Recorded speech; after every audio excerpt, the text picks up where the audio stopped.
Breaking news చూస్తున్నారు. Visakha steel plant పై కీలక నిర్ణయం ప్రకటించింది కేంద్ర ప్రభుత్వం. రివెనల్ ప్యాకేజ్ కింద 11,440 కోట్ల రూపాయలు కేటాయించింది కేంద్రం. అధికారికంగా ప్రకటించారు కేంద్ర మంత్రి అశ్విని వైష్ణవ్. దేశానికి విశాఖ స్టీల్ ఎంతో ముఖ్యమన్నారు ఆయన. తాజాగా ఈక్విటీ పెట్టుబడి కోసం 10,300 కోట్ల రూపాయలు అంటూ కూడా చెప్పుకొచ్చారు. దాంతోపాటు వర్కింగ్ క్యాపిటల్ లోన్ కింద 1,140 కోట్ల రూపాయలు కేటాయించినట్టుగా చెప్పుకొచ్చారు. ఆర్ఐఎన్ఎల్ను మరింత ముందుకు తీసుకెళ్లేందుకు ప్రయత్నిస్తున్నామన్నారు అశ్విని వైష్ణవ్. కేంద్రం సాయంపై ఆంధ్రప్రదేశ్ కూటమి ప్రభుత్వం అలాగే కూటమి నేతలు హర్షం వ్యక్తం చేస్తున్న ఆ సందర్భాన్ని మనం ఇక్కడ చెప్పుకోవచ్చు. దాంతోపాటు విశాఖ స్టీల్ ప్లాంట్కి సంబంధించి మరింత ముందుకు తీసుకువెళ్తామంటూ కూడా కేంద్రం ప్రకటించింది. విశాఖ స్టీల్ ప్లాంట్పై కేంద్రం కీలక నిర్ణయం తీసుకుంది. రివైనల్ ప్యాకేజీ కింద 11,440 కోట్ల రూపాయలు కేటాయించింది కేంద్రం. అధికారికంగా ప్రకటించారు కేంద్ర మంత్రి అశ్విని వైష్ణవ్. దేశానికి విశాఖ స్టీల్ ఎంతో ముఖ్యమన్నారు ఆయన. తాజా ఈక్విటీ పెట్టుబడి కోసం 10,300 కోట్ల రూపాయలు ప్రకటించారు. దాంతోపాటు వర్కింగ్ క్యాపిటల్ లోన్ కింద 1,140 కోట్ల రూపాయలు కేటాయించారు. దీంతో ప్రస్తుతం విశాఖలో సంబరాలు జరుగుతున్న విజువల్స్ మీరు చూస్తున్నారు. కొన్ని రోజుల క్రితం వరకు ఇటు విశాఖ స్టీల్ ప్లాంట్ ప్రైవేటు పరం అయిపోతుందని ఆందోళన వ్యక్తం చేశారు. ఆ ప్రైవేటు పరం చేస్తారంటూ ఆందోళనలు పెద్ద ఎత్తున జరిగాయి. దాంతోపాటు కేంద్రానికి అలాగే రాష్ట్రానికి మధ్య ఒక యుద్ధ వాతావరణం కనిపించింది. కొన్ని సందర్భాల్లో అయితే ఎక్కడ చూసినా విశాఖపట్నం కావచ్చు, విశాఖ స్టీల్ ప్లాంట్ పరిసర ప్రాంతాలు కావచ్చు, మరి ముఖ్యంగా ఇటు గాజువాకతో పాటు ఆ పరిసర ప్రాంతాల ఎక్కడ చూసినా ఆవేశాలు, దాంతోపాటు నిరసనలు వ్యక్తమైన సిచ్యువేషన్ మనం చూసాం. ఇటు ఎన్నికలు కూడా ప్రధాన ప్రచారాస్త్రంగా విశాఖ స్టీల్ ప్లాంట్ మారిందంటే అర్థం చేసుకోవచ్చు ఎటువంటి పరిణామాలు ఉన్నాయి. అటువంటి సందర్భంలో విశాఖ స్టీల్ ప్లాంట్కు సంబంధించి విశాఖ స్టీల్ ప్లాంట్కు కేంద్రం సాయం ప్రకటించిన తర్వాత కూటమి నేతలు హర్షాన్ని వ్యక్తం చేస్తున్నారు. బాణాసంచ కలుస్తూ ఆనందాన్ని వ్యక్తం చేస్తున్నారు. మీరు చూడొచ్చు, మాజీ మంత్రి గంటా శ్రీనివాసరావు ప్రస్తుతం టీడీపీ ఎమ్మెల్యేగా ఉన్నారు. ఆయనతో పాటు మరికొంతమంది కూటమి నేతలు హర్షం వ్యక్తం చేస్తున్నారు. విజువల్స్ మీరు చూస్తున్నారు. విశాఖ స్టీల్ ప్లాంట్కు సంబంధించి విశాఖ స్టీల్ ప్లాంట్కు మరి ముఖ్యంగా విశాఖ వాసులకు కాదు, ఆంధ్రప్రదేశ్ వాసులకు గుడ్ న్యూస్ కింద చెప్పుకోవాలి. విశాఖ స్టీల్ ప్లాంట్కు కేంద్రం సాయం ప్రకటించింది. ఇదే అంశం మీద కేంద్ర మంత్రి అశ్విని వైష్ణవ్ రియాక్ట్ అయ్యారు. ఆయన ఏమన్నారో చూద్దాం. Friends, Honorable Prime Minister has approved a package of 11,440 crore rupees, 11,440 crore rupees for revival of RINL, Rashtriya Ispat Nigam Limited. As we all know, RINL has a very special position in the entire steel industry. This is one of those plants which is located on the coast in Andhra Pradesh near Vizag, and this is a very important very important steel company in the overall steel sector for the country. And with this revival package, many of the historical legacy problems that RINL used to face will be resolved. Simultaneously, a lot of effort is going to be put on securing the raw material for RINL and for modernization of the plant. In this package of 11,440 crore, fresh equity infusion of 10,300 crore is there, and working capital loan, conversion of working capital loan into preference share capital of rupees 1,140 crore. Combined, this is a package of 11,440 crore. With this, all the employees of RINL as well as all the people connected with the economic activity of RINL will be immensely benefited, and Andhra Pradesh will get a major steel plant revived in the coming days.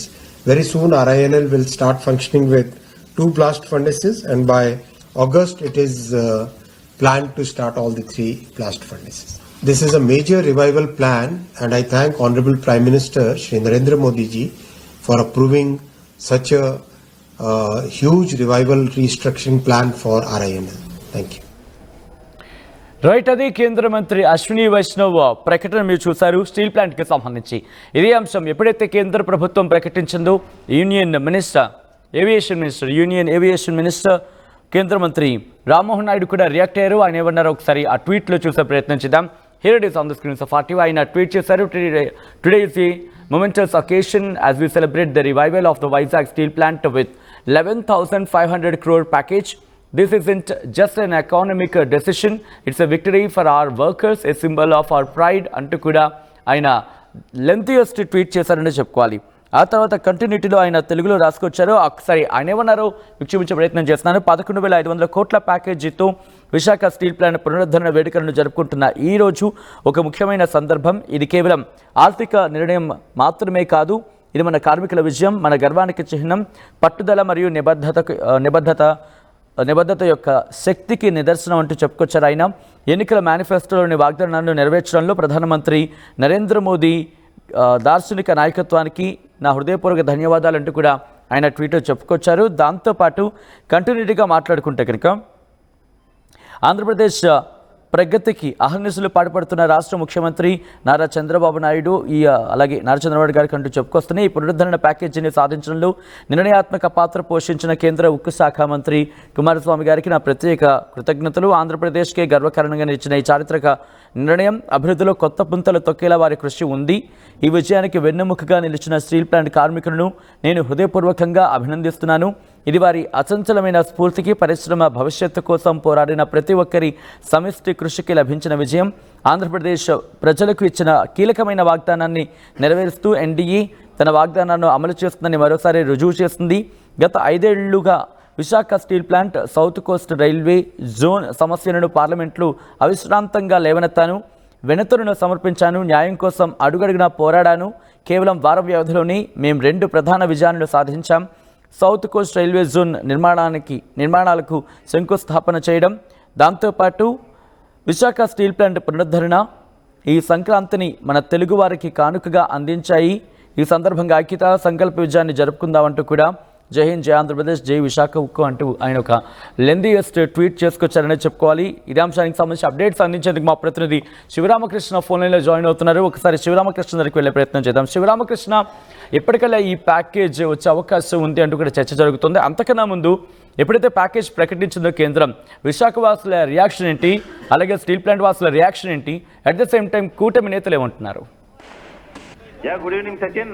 నిజంగా ఇది విశాఖ ఉక్కు ఆంధ్రుల హక్కు అని కొన్ని సంవత్సరాలుగా Visakha steel plant కార్మికులు గాని, ఉత్తరాంధ్ర నాయకులు గాని మొత్తం అంతా ఇదే నినాదం మీద ఉన్నారు. అయితే వీళ్ళందరికీ ఈ రోజు తీపి పండగ అనంతరం తీపి వార్త వచ్చిందనే చెప్పాలి. నిజంగా విశాఖ స్టీల్ ప్లాంట్ పై కీలక నిర్ణయం తీసుకుంది కేంద్రం.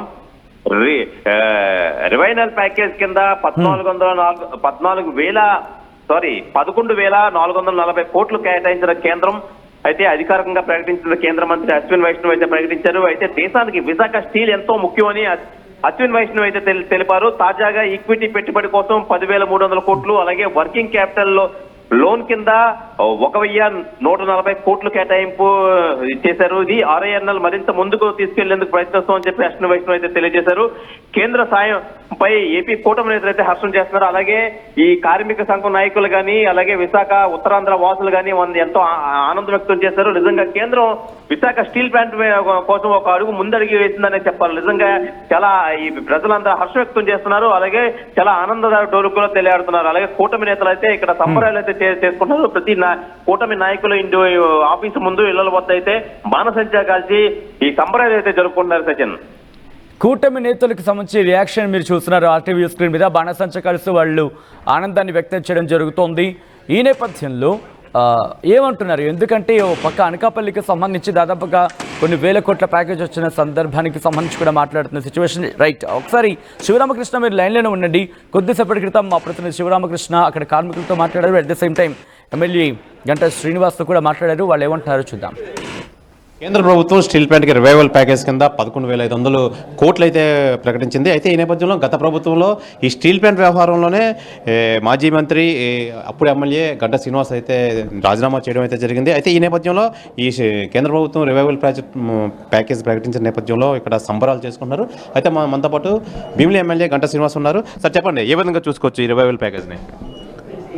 ఏదైతే విశాఖ స్టీల్ ప్లాంట్ తెలుగువాడి గుండె చప్పుడు, మన ఆంధ్రుల ఆత్మగౌరవంగా భావిస్తూ ఉన్నాం. అటువంటి విశాఖపట్నం స్టీల్ ప్లాంటు ప్రైవేటైజ్ కాకూడదు అని అందులో పనిచేస్తున్న కార్మికులు కానీ, ఉద్యోగులు కానీ, నిర్వాసితులు కానీ ముక్త కంఠంతో కోరుకున్నారో వాళ్ళ కళ నెరవేరిపోతున్న సమయం ఇది. మరి ఎవరు ఊహించిన విధంగా 11,500 కోట్లు రివైవల్ ప్యాకేజ్ ఈరోజు కేంద్ర ప్రభుత్వం అనౌన్స్ చేయటం, మరి దానికి ప్రధానంగా చంద్రబాబు నాయుడు గారు కానీ పవన్ కళ్యాణ్ గారు కానీ మన రాష్ట్రానికి సంబంధించిన ఎంపీలు కానీ చేసిన కృషి అని చెప్పక తప్పదు. ఈ ప్రభుత్వం వచ్చిన వెంటనే స్టీల్ మినిస్టర్ని కూడా విశాఖపట్నం స్టీల్ ప్లాంట్ రప్పించి ఆయనతో ఒక స్పష్టమైన ప్రకటన కూడా చేయించిన విషయం మనకు గుర్తుంది. అలాగే ఏదైతే విజయనగరంలో ఉన్న మ్యాంగనీస్ గన్లు కూడా ఎక్స్టెన్షన్ చేయడం లీజు మనం చూసాం. అంతేకాకుండా ఈరోజు ఒక స్పెషల్ ప్యాకేజ్ కూడా ఇచ్చారు. ఇవన్నీ చూసిన తర్వాత ఇక స్టీల్ ప్లాంట్ అనేది మనం కోరుకున్న విధంగా ఎట్టి ప్లేస్లో కూడా ప్రైవేటైజ్ కాకుండా ఉంటుందని చెప్పి భావిస్తూ ఉన్నాం. అందుకే ఈరోజు మొత్తం కూటమి నాయకులందరూ కూడా ఒక పండగ వాతావరణంలో దీన్ని సెలబ్రేట్ చేసుకుని బాణసంచా కాల్చి వాళ్ళ ఆనందాన్ని పంచుకోవడం జరిగింది. సార్, ప్రధానంగా చూసుకోవచ్చు స్టీల్ ప్లాంట్ కార్మిక వర్గాలు కానీ వామపక్ష నేతలు కానీ సెయిల్లో విలీనం చేయాలి, ప్రత్యేక గనులు ఏర్పాటు చేయాలి, అంతేగాని ఈ ప్యాకేజీలతో మాకు సంబంధం లేదని చెప్పి వాళ్ళు అయితే ఆరోపిస్తున్నారు. ఏం చెప్తారు? అంటే అసలు ఇప్పుడు ఈ ప్యాకేజ్ అనేది దేని కింద వస్తుంది, ఏంటి మొడాలిటీస్ అనేది ఇంకా స్టీల్ మినిస్ట్రీ అనౌన్స్ చేయాలి. Once steel ministry modalities announce చేసిన తర్వాత దీన్ని మళ్ళీ ఫర్దర్ ఏ విధంగా దీనికి గవర్నమెంట్ సపోర్ట్ చేయాలి, ఏమన్నా గనులు ఇవ్వాలా, లేకపోతే సేల్లో విలీనం చేయాలా, లేకపోతే ఇంకేదైనా చేయాలనేది దాని మీద చూసుకొని ఈరోజు 11,500 కోట్లు ప్యాకేజ్ ఇచ్చిన తర్వాత దీన్ని మళ్ళీ భవిష్యత్తులో ప్రైవేటైజేషన్ అయ్యేదానికి ఏమాత్రం ఎవరు కూడా దీన్ని అలో చేయరు. తప్పకుండా దాన్ని ప్రైవేటైజ్గా ఉండడం కోసం ఏం చేయాలో అన్ని ప్రయత్నాలు కూడా కూటమి ప్రభుత్వం ప్రత్యేకించి చంద్రబాబు నాయుడు గారిని పవన్ కళ్యాణ్ గారు చేస్తారనేది మా ప్రగాఢ నమ్మకం. సార్, మన ప్రధాని వచ్చిన నేపథ్యంలో కూడా స్టీల్ ప్లాంట్ గురించి ఎటువంటి ఊసు రాలేదు. అలాగే మరో స్టీల్ ప్లాంట్ మెట్టల్కి అయితే ఎక్కువ ఇంపార్టెన్స్ ఇస్తున్నారు చంద్రబాబు నాయుడు అని చెప్పి ప్రజలు అయితే అనుకుంటున్నారు. ఏం చెప్తారు సార్ మీరు? అదంతా కేవలం మన అపోహ. మరి ఏం ప్రయత్నం లేకుండా ఏం ప్రాధాన్యత ఇవ్వకపోతే ఈరోజు 11,500 కోట్లు, ఒకటో రెండో లేకపోతే 100 కోట్లు కాదు, 11,500 కోట్లు ప్యాకేజ్ ఇచ్చారంటే దానికి ప్రాధాన్యత లేకపోతే ఆ ప్యాకేజ్ రాదు. తప్పకుండా కొంతమంది ఎక్కువ చెప్పుకుంటారు, తక్కువ పని చేస్తారు. చంద్రబాబు నాయుడు గారు కానీ పవన్ కళ్యాణ్ గారు కానీ ఎక్కువ మాటలు చెప్పకుండా పని ఎక్కువ చేసేటట్టుగా చూపిస్తున్నారు. రానున్న రోజుల్లో కేంద్ర ప్రభుత్వం నుంచి ఎటువంటి ఆదేశాలు వచ్చినా మీరు దానికి సంసిద్ధంగా ఉన్నారా? డెఫినెట్గా స్టీల్ ప్లాంట్ కాపాడుకోవడం కోసం ఎలాంటి దీనికైనా అందరం సిద్ధంగా ఉన్నాం. ఇది కేంద్ర ప్రభుత్వం ఎలాంటి ఆదేశాలు ఇచ్చినా కంపల్సరీగా మేము స్టీల్ ప్లాంట్కి కట్టుబడి ఉన్నాం. కంపల్సరీగా మేమంతా కూటమి ప్రభుత్వం అంతా స్టీల్ ప్లాంట్ రావడానికే ప్రయత్నిస్తామని చెప్పి మాజీ మంత్రి ప్రస్తుత ఎమ్మెల్యే గంటా శ్రీనివాస్ అయితే తెలియజేస్తున్నారు. కెమెరామెన్ అజయ్ తో Sivaramakrishna TV.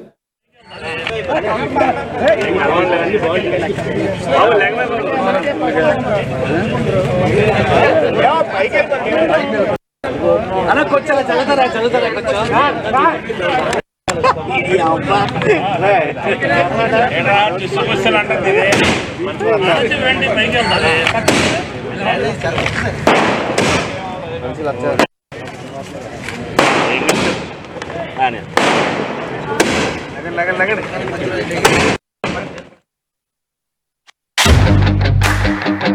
At KL, the expertise of the world in the palm of your hand.